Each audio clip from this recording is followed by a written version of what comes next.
It is not your fault, but it is your problem. Have you heard that expression?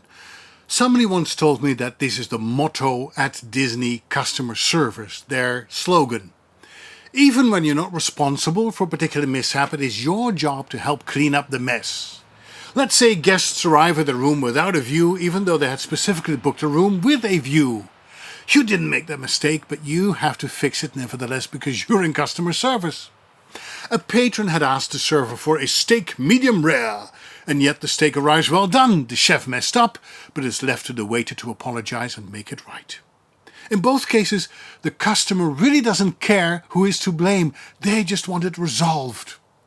When you run your own voiceover business, the buck always stops with you, whether you like it or not. What do you do in the following situations? A client suddenly needs your audio 1 day earlier than was agreed. It's not your fault, but you do make it happen, don't you?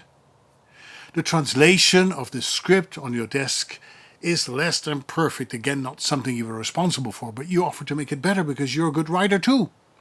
Or the producer selected you specifically for a certain job, but the client insists on having somebody of the opposite sex do the voiceover, somebody who's much younger than you are. What do? You recommend a competent colleague.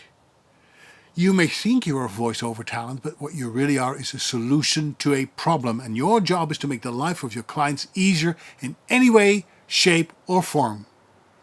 We all know that clients could pick any voiceover over you. The market is pretty much saturated with great voices. The thing is, you want your customers to remember you.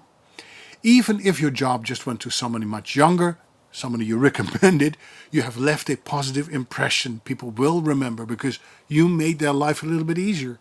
Maybe you just lost a $350 job, but because you went above and beyond to be helpful, they might consider you for the next project, and that could be a $3,500 job. I've seen it happen. It happened to me. It's not your fault, but it is your problem. I think Disney knows what it's doing.